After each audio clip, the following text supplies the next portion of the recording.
بالفيديو الماضي كملنا تشبيك الأساسيات لنظام الطاقة الشمسية، بس ما كملت فرحتنا لما اكتشفنا إنه في خطأ في خط التأريض، وهو مثل ما بيقولوا خط الدفاع الأول لكل أنظمة الكهرباء. ولحتى نقدر ننتقل للمرحلة الثانية لازم نعالج الخطأ ونبلش بتركيب الخلايا على سطح حاوية الشحن.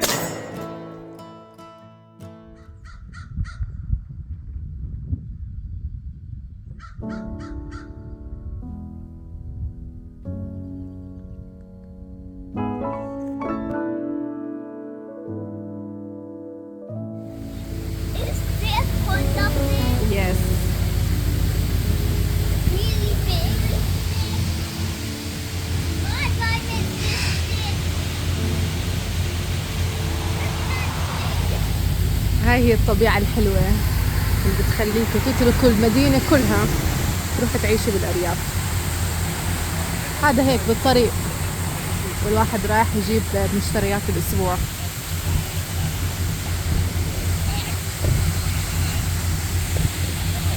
حتى في ناس قاعدين عم بيعبوا مي.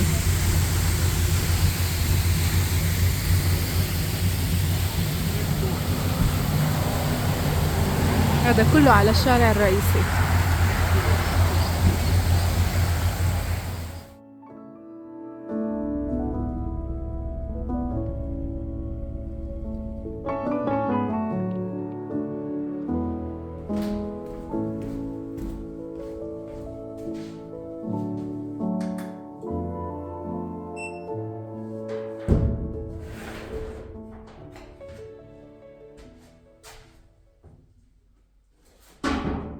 آخر إشي شو صار معانا؟ الأرضي ما اشتغل. على التستر اللي كنت أحطه بالبريز كان عم بيعطيني إنه open ground. هلا بعد ما نكوشت فهمت إنه لازم يكونوا الجراوند والنيوترال، يعني الخط النيجاتيف مع الأرضي لازم يكونوا مشبوكين، بنعمل لهم بوندينج. قرأت إنه ممكن يكون الانفرتر نفسه عامل بوندينج على بين الأرضي وبين النيوترال. فهاي شغلة بالسيتنجز. بدي أجرب أول شيء أفحص هدول التنين، والكهرباء مفصولة وكل شيء مفصول.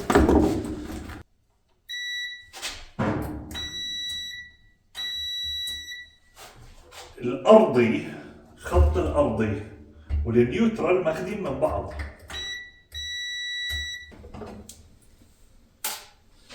بدي أقضيها شو أخذ وأركب بهاي البانل. فصلت الجراوند من هون من الانفرتر، وبدي أفحص هلا هون شغال.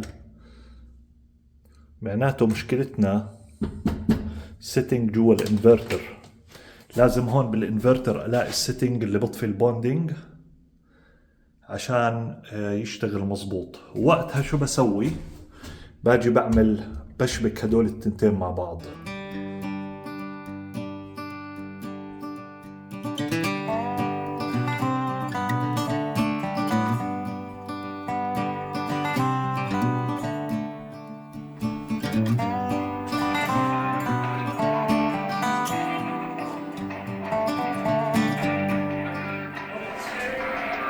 عم بستنى يردوا علي التكنيكال سبورت عشان افهم كيف هذا بده يتسوى. دورت عليه بالسيتنج ما قدرت اوصل له. انا خايف يحكوا لي بده ابديت.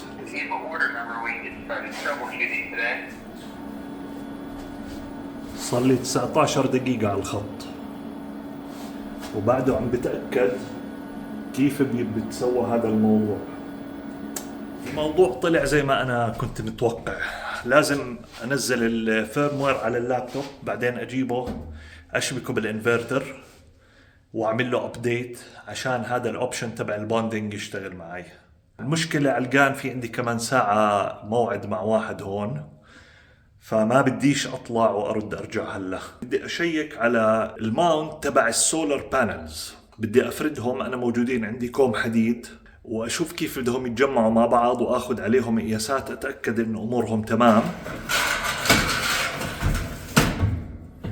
تنضرب براغي وبعدين من ورا يكون في كمان قواعد تمسك البانيلات، والبانيلات بدهم يجوا بالعرض. بدي اخذه اول اشي براكت او هاي القاعدة اللي بدها تركب على السقف تبع الكونتينر، وبدي اركب عليها واحدة زي هاي.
أول مجموعة صاروا مخزقين وجاهزين، هم هدول العدد الكبير.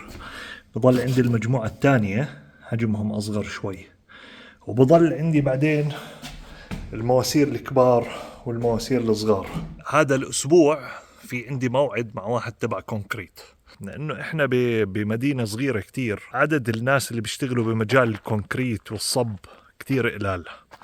بس في واحد من الناس اللي تواصلت معاهم مؤخرا سعره عجبني بس ما أعطاني تفاصيل كفاية، فبدي أرجع ألتقي معاه هذا الأسبوع. حبيت أخبركم إنه إن شاء الله إذا زبطت هذا الأسبوع راح أمشي معاه للزلمة. أنا مرتاح له، وإجاني عن طريق حدا، سألت واحد من الناس اللي بعرفهم هون وهو اللي أعطاني رقم تليفونه، قال لي هو اشتغل لبيتي، فلعله خير.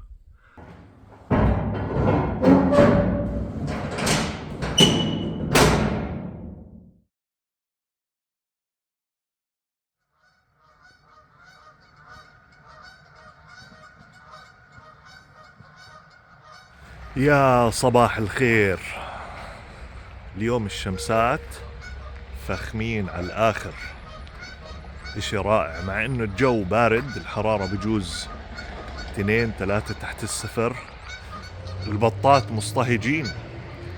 في واحد اتفقت معاه على أساس نشتغل كونكريت، صار لي 3 أسابيع عم بركض وراه عشان يجي على الأرض نتفق. اللي شفتهم لهلا اللي عرفت أوصل لهم، يا بتلاقي مش فاهم، ما عجبني الطريقة اللي بده يشتغل فيها، أو سعره ضاربه في 3، أو بردش على تليفونه زي هاد. فبلشت أفكر جديا إنه أسوي الفاونديشن لحالي. مش حاب. ليش؟ لأنه يعني هذا الأساس تبع البيت. أساس البيت إذا طلع فيه شغلة غلط، يعني إذا فيه مثلا سنتي ميلان تحت، فوق رح يكون 3 أو 4 أو 5 سنتي أو 10 سنتي. فأنا عم بحاول أتفادى إني أفوت بهيك سيناريو أو بهيك شغل. الخيارات بلشت تخلص عندي، صار لي 2-3 عم برنله ما عم برد علي، وبنرجع بنتفق على موعد جديد نفس الاشي. كان المفروض امبارح انه عندي موعد معاه، برن عليه من امبارح ما برد، مسجات نفس الاشي. فالناس ما بدها تشتغل، ما بدها، بعرف شو، من البرد ولا شبعانين، مش عارف. يعني اليوم صاحي جاء عبالي اطرطق.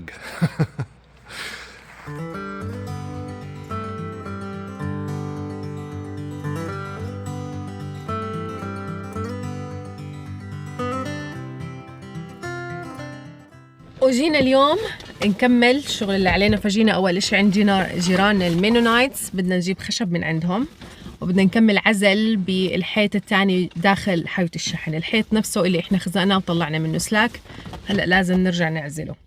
كمان في عنا شغلة تانية بنسويها اللي هو تحديث للنظام عشان نقدر نظبط اللي هو السلك الأرضي اللي طلعناه وحطيناه برا حاوة الشحن. هاي الأجواء عند المينونايتس أحسن.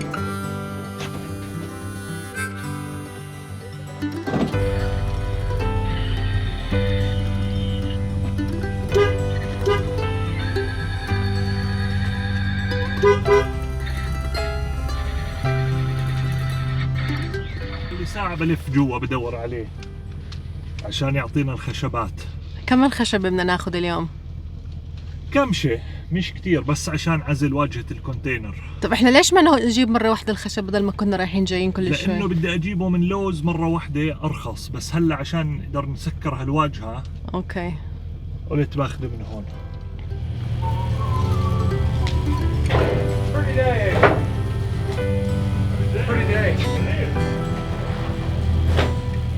والله أنا صرت أحب أجي هون، أجواء جميلة.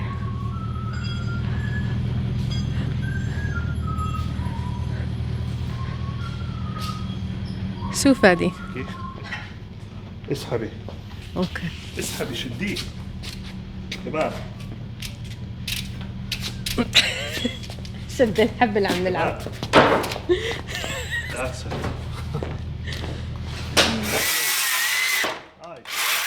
So yeah, when we start school, our classes in school are all in English. Okay. So but that's- you learn Dutch at home. Yes, Dutch or Deutsch? Deutsch. Deutsch. Which is the German word for German. Ah, Yeah. the German yeah, language. Yeah. Nice.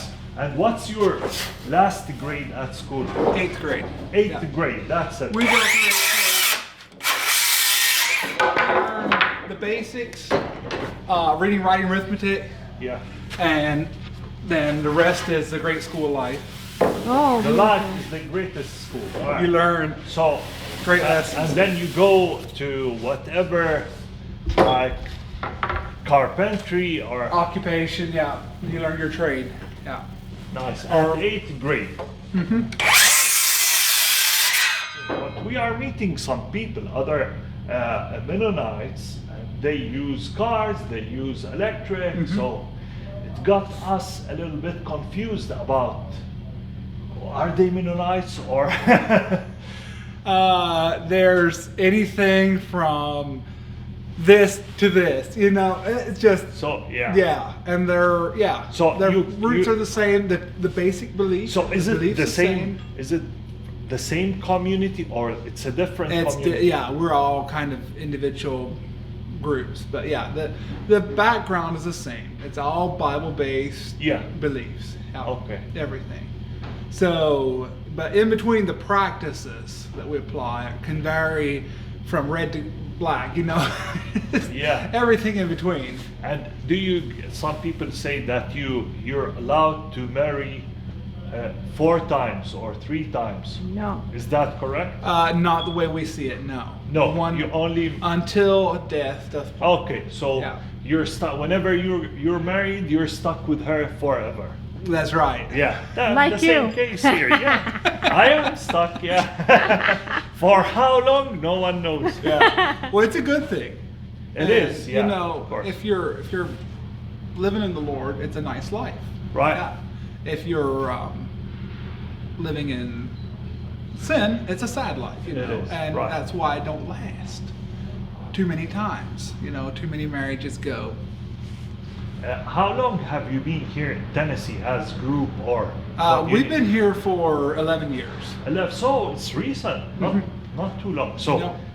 there was nothing around here. There was nothing, before- stumps, trees, yeah, nothing. So it was woods, and We- you guys came here and built We it up. developed it all Nice. yeah. And It's- where have you been 11 years ago? I grew up in Kentucky. That's where most of us come Okay. from. Oh, So, 150 we hear miles about north. Pennsylvania, a lot of Mennonites and Amish.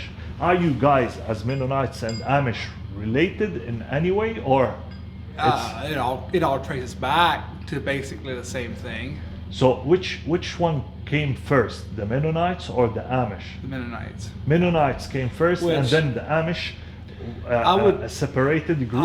I would like to go back a step It was the Anabaptists. If you're Okay. familiar with that Of word. course.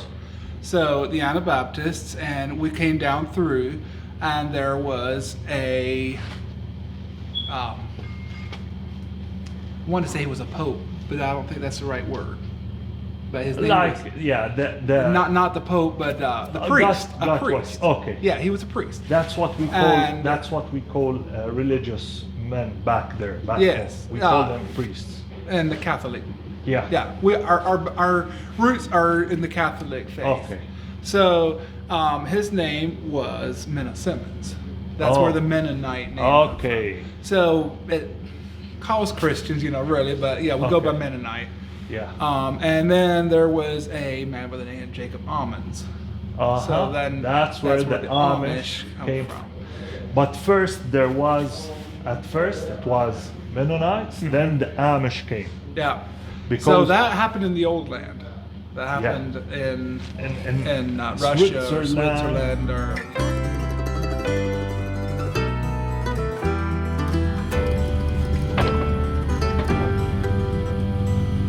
It is. Like as you can see, it's twisted a little bit. You'll have to take that out as you attach it.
أنا متحمس إنه يصير عندنا كهرباء ببلاش.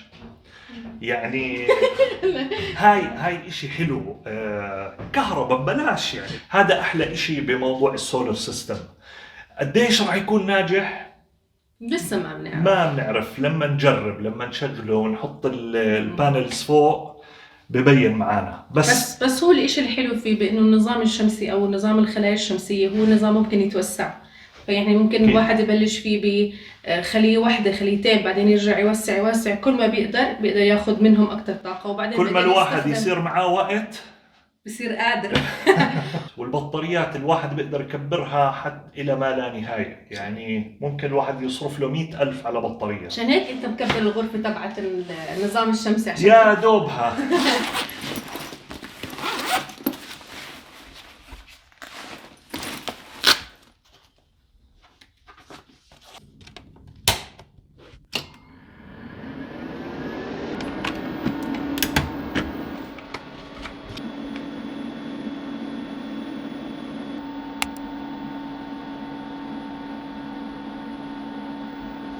بدنا نستنى الكمبيوتر يعمل تحديث. فعبين ما يعمل تحديث قررنا إنه نشوف السلك اللي إحنا جايبينه رح يكفي للتمديد أو لأ.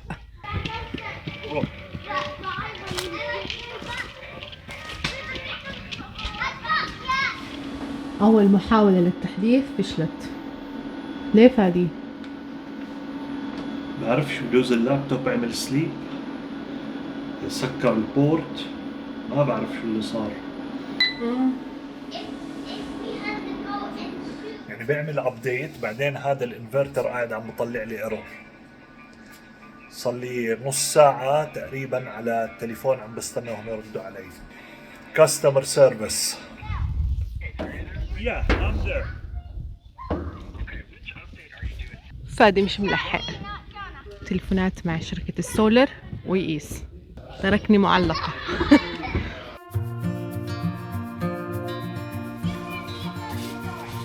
السلك شكله قصير. اللي راح اسويه كالآتي، بدي ارجع اجيب سلك تاني اوكي، يوصل من الكونتينر من لعند لعند الار في، وبعدين هذا السلك بستعمله ارجع من هناك لهون.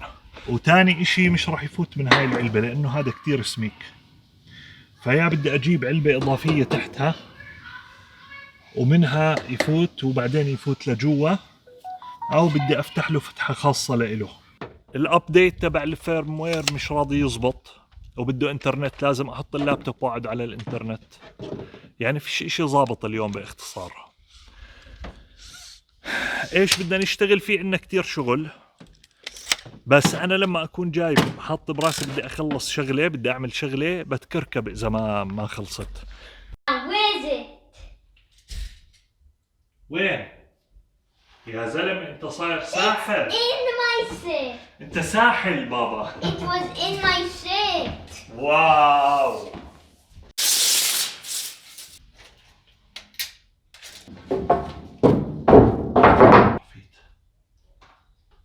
مترين و28 بدنا نشيل منهم 1 2 3 4.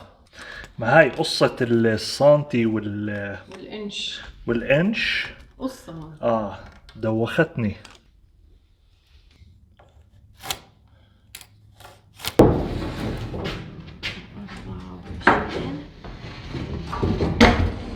هاي تنتين.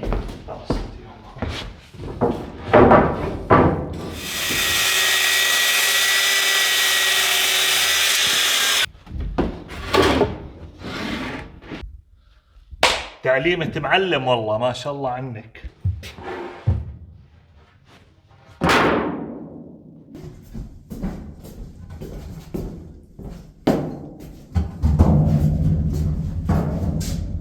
وهي هدول خشبات مقصوصين، بصفي بس نلزق. بنقدر هلا نبلش نلزق العازل البابل انسوليشن، بنحطه وبس نمر نشتري خشب، بنشتري كمان العازل الفوم. ايوه، يعني معناتها خلص انا بقول يلا نروح. بما انه يعني ما ضل عندنا ايش نسوي، بدي اروح ابلش بموضوع الانفرتر، اشوف شو الحل تبعه.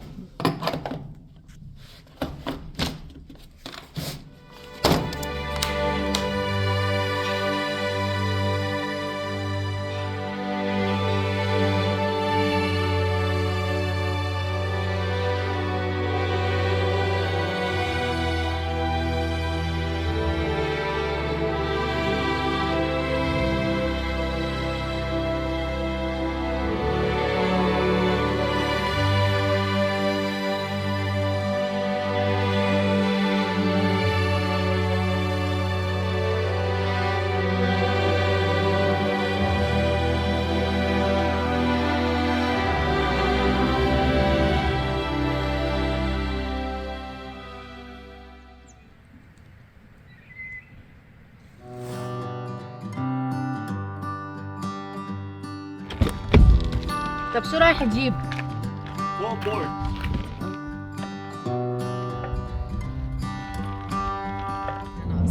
طبعا فادي ما بيقدر يروح يجيب بس عازل، لا لازم يشوف له اشياء ثانيه، اكسسوارات. هذا اساس البناء، بتعرفي هذا اللي هو بسموه هون سكوير. ايش هو؟ مثلث.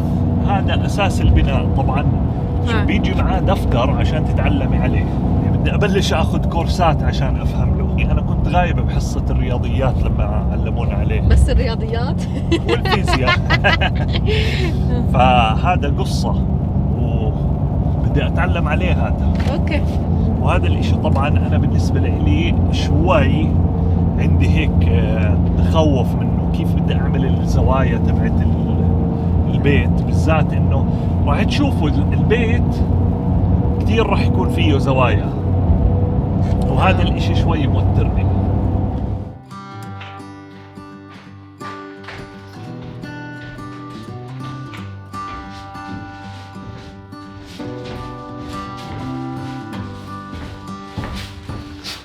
رجعت عشان اكمل موضوع الابديت تبع الفيرموير تبع الانفرتر. بعد هالمشكلة موجودة، الشركة اللي عم بتواصل معاها عم برجع يعطوني نفس الانستراكشن او نفس الارشادات اللي انا استعملتها عشان اعمل له ابديت. مش راضين يستوعبوا انه انا مشيت على هاي الارشادات واعطاني هذا الايرور. بدي ارجع مرة تانية اجرب اشبك اللابتوب وارجع اعيد البروسيس من اول وجديد، ارجع اعيد العملية. بلكي زبطت هاي المرة.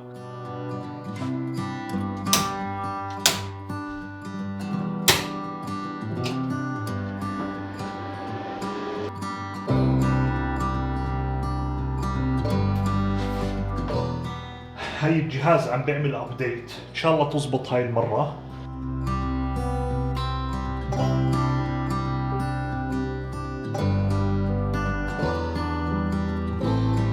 يوم طويل بس شكله إن شاء الله رح يكون يوم حلو. إن شاء الله متحمسة كتير. يوم الجمعة رح نبلش شغل على الأساس. رح يجي شخص وبلش حفر عشان نعمل الفورمز لأساس البيت. واخيرا programming successfully. طلع صوت جديد بلش يشتغل. ادور هلا على اشي 42 settings رقم 42.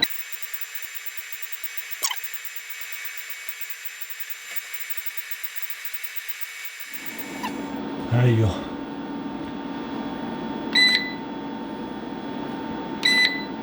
لازم نعمل له enable. قنينة مي كانت بالكونتينر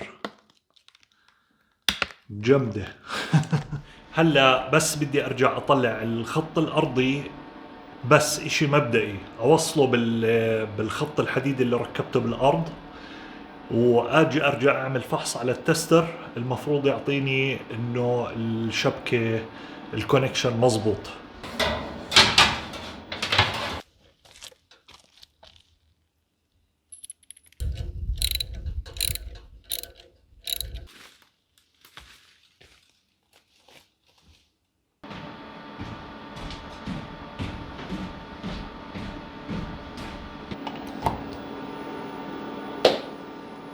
نفس الاشي ضاوي له ضو واحد،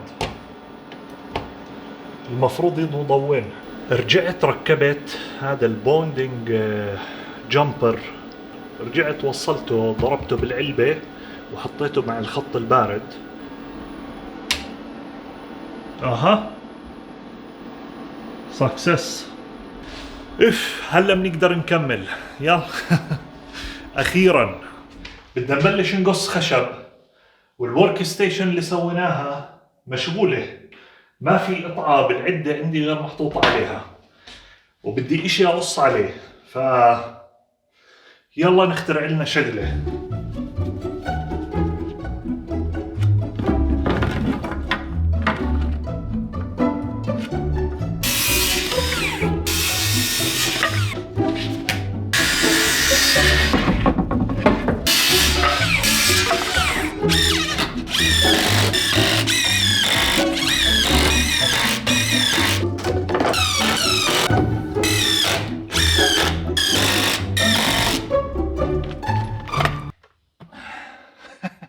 بس هاد بده اخو، لحاله ما بنفع.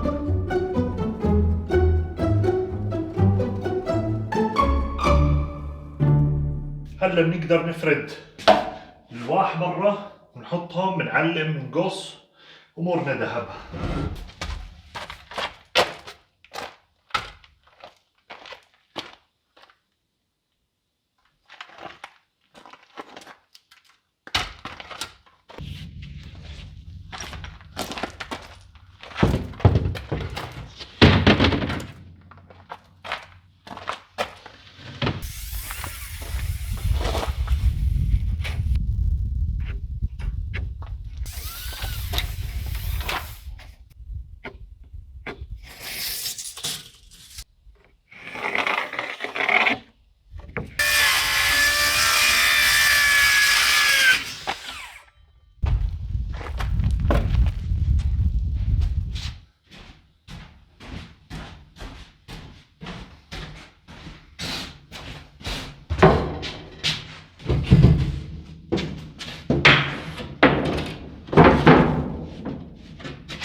bigger than this.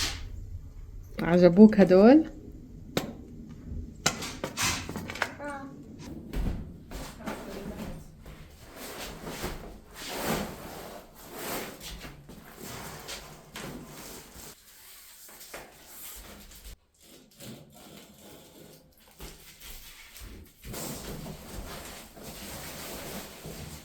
بدنا كمان واحدة صح؟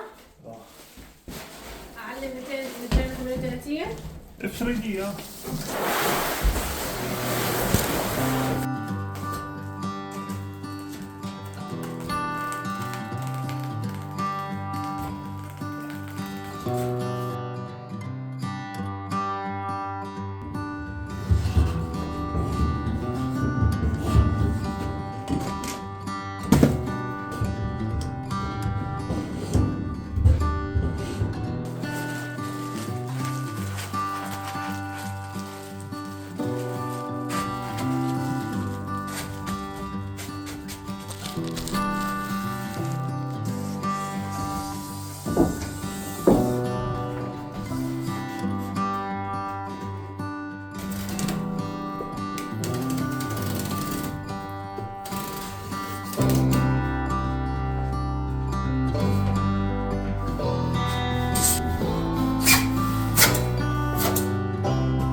اللي بعده.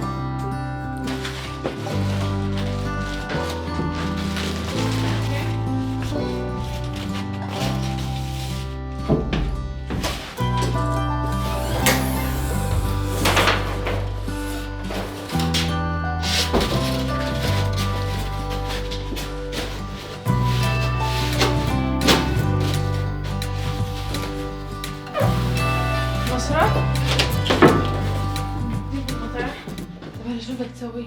انا بهمني هاي المنطقة اللي بدي احط فيها اللي بدي ادخل منها الاسلاك لبرا، او اللي بدي اطلع منها الاسلاك لبرا. بدك نعمل عشان اعمل الفرع بهذا الحكي كلياته. فهمت عليك. اخزقه. اوكي. واطلع الاسلاك. هلا بعدين بنكمل هاي ونعمل الباب. طب اذا معناته هلا بدنا نعمل الاطار الخشبي، الفريمينج صح؟ نعم صحيح. يا ايش بدك اسوي؟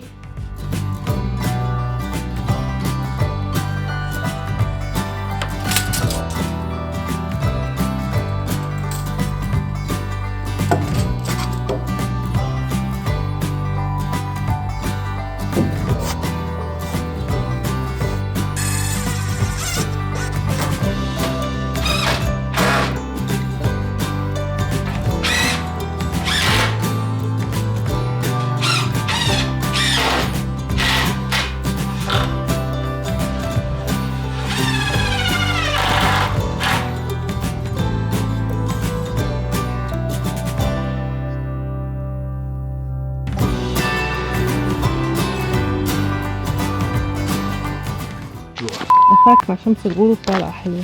جد؟ قديش؟ هي شمس الغروب.